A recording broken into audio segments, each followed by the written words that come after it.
আফসোস আফসোস কোথায় জানেন? আওয়ামী লীগ এক আতঙ্কের নাম, অনেকটাই আতঙ্কের নাম। আর না হলে আতঙ্ক কোথায় দেন? আগে তো একরকম ছিল, ক্ষমতায় থাকতে তারা না হয় আতঙ্কের নাম ছিল, তাদের লোকজন ছাত্রলীগ, যুবলীগ, স্বেচ্ছাসেবক লীগ, এরা যা ইচ্ছা তাই, ভালো মানুষ শান্তিতে ঘুমাইতে পারতো না। ওই ঘরের কাছে ডুগডুগি বাজিতে, ডুগডুগি বাজিতে অনেক বুঝেন তো, ওই 31-এর গান বাজনা শুরু হইতো, ইভেন 7ই মার্চ বা অন্যান্য যে সময়গুলো, স্বাধীনতা দিবস, এই সময়গুলো, বিজয় দিবসের সময়গুলো মানুষের শান্তিতে ঘুমাইতে দিত না, জোর করে বঙ্গবন্ধুর ভাষণ শোনাবে।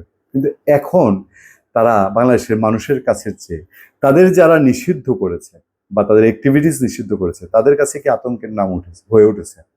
কোথাও কোনো অ্যাক্টিভিটিসে নাই এই দলটা, তারপরেও কোথায় যেন হঠাৎ করে সব একটা আতঙ্ক হয়ে ওঠে। এই আসতেছে, এই আসতেছে, এদিক থেকে আসতেছে, সেদিক থেকে আসতেছে।